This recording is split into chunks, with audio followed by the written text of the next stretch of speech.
Wow, man. I mean, literally, today was just a great day for the DMV sports era.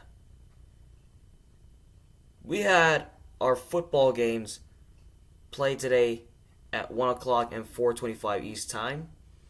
I watched the Ravens go out there and beat the Cincinnati Bengals in dramatic fashion after losing to them last year in the wild card round in heartbreaking fashion. They go out there today on the road and beat them 27-24 in dramatic fashion. And then I watched the Orioles go out there and beat the Tampa Bay Rays, came back, went into extra innings, and beat them in dramatic fashion. They walked them off in 11 innings, and they go into the postseason in style. The Nationals beat the Milwaukee Brewers today in extra innings 2-1. And now we got this game between the Washington Commanders and the Denver Broncos. This was literally a crazy game in the altitude. Both teams offensively were just displaying some great moments and big plays too. Because I saw a lot of deep balls thrown in Denver today. Now, in terms of defense, there were some flashes in that game where the defenses of both teams showed up, but for most of it, they did give up a lot of big plays. But I do want to say this, though. Hats off to the Washington Commanders for staying resilient, staying confident, and more importantly, staying motivated to win this ball game. Coming back from 3 scores down, 21-3, against the Denver Broncos, led by Russell Wilson and Sean Payton. This football team, despite everything that has gone wrong in the first half, went out there and put up 18 unanswered points to get themselves back in the ballgame. They went into the game and they got off to an extremely slow start.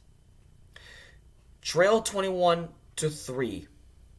And then in the middle of the second quarter, Sam Howell, who was the starting quarterback, led the team to 18 unanswered points. And then went into halftime down 21-14. That was a great response by the Washington Commanders. Now, before I get into the second half, I do feel bad for Logan Thomas, who went out with a concussion. During the game, he literally caught a pass in the end zone by Sam Howell and then got banged up while he made that catch on 4th and goal. And then both teams started to go at each other either way. But until then, let's just hope that Logan Thomas does well. Going into the second half, after the Broncos offense, led by Russell Wilson, put up 21 points in the first half. I mean, through 2 quarters, the offense was great.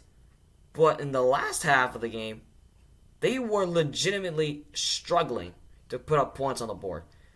Like, I thought that Russell Wilson and Sean Payton were going to turn it around totally.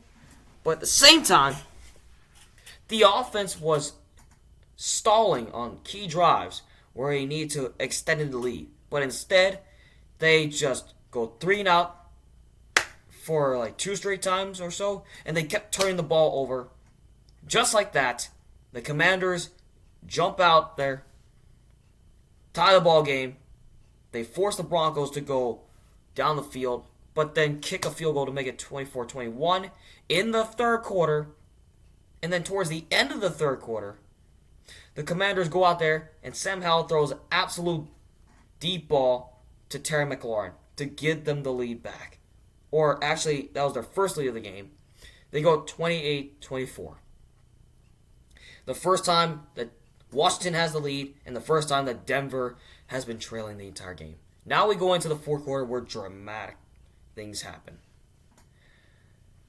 The Broncos once again, do nothing with the ball. They do whatever they can to get themselves squared away, and you know what happens. They kept stalling and stalling, giving the Commanders extra possessions to put up points on the board, and just like that, another touchdown happens. Brian Robinson goes into the end zone, and this game looks like it's about over. But hold on a second. Heading into the end of the fourth quarter, Russell Wilson knew that he had to do something. Down by 11, they had to put up points on that board badly. And they did, but it was a field goal. They were unlucky. Basically, they were in the red zone at the 3-yard line, wanting to score a touchdown down by 11 points. It was 35-24 at that time. And the Broncos offense stalled once again and had to settle for a field goal to make it an 8-point game.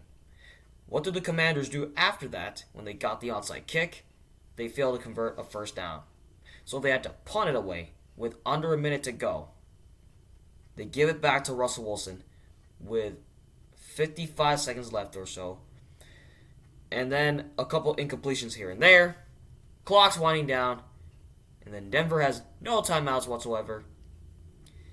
But then, with like 5 seconds left, Russell Wilson threw a Hail Mary to the end zone where everyone was just reaching out for the ball. With all they got, the ball was still in the air, tipped in the air, and then it gets grabbed by a Broncos receiver. And just like that, it was a 2-point game. It was a near mile-high miracle, but wait, hold on. The Broncos fans cannot celebrate just yet because they had to go for 2 to send this game to overtime. It's 35-33. The Broncos had to settle for a 2-point conversion to officially send this game to overtime. Russell Wilson tries to give it to KJ Hamler. Or no, not KJ Hamler.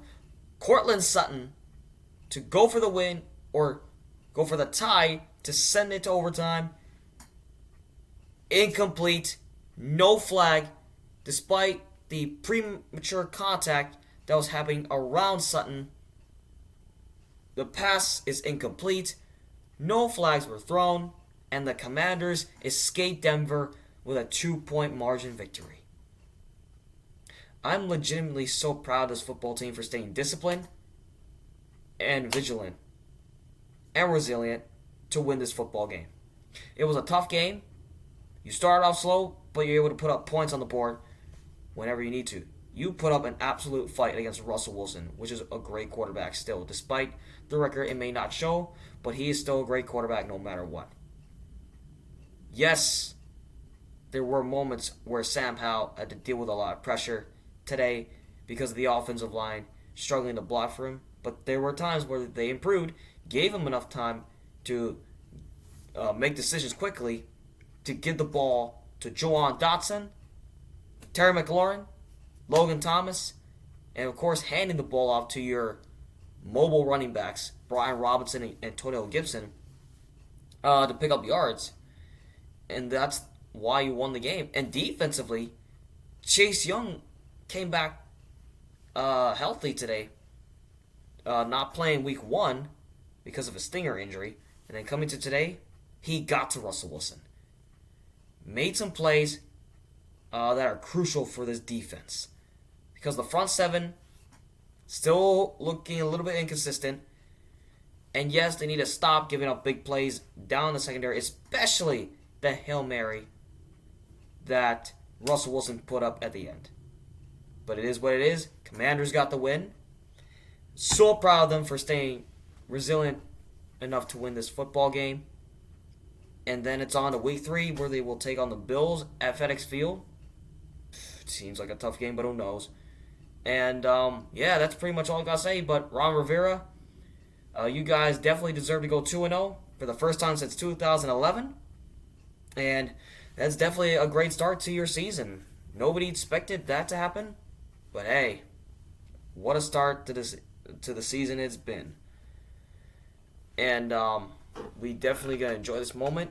I mean, we'll see what adjustments you can definitely make to improve the defense and the offense at the same time.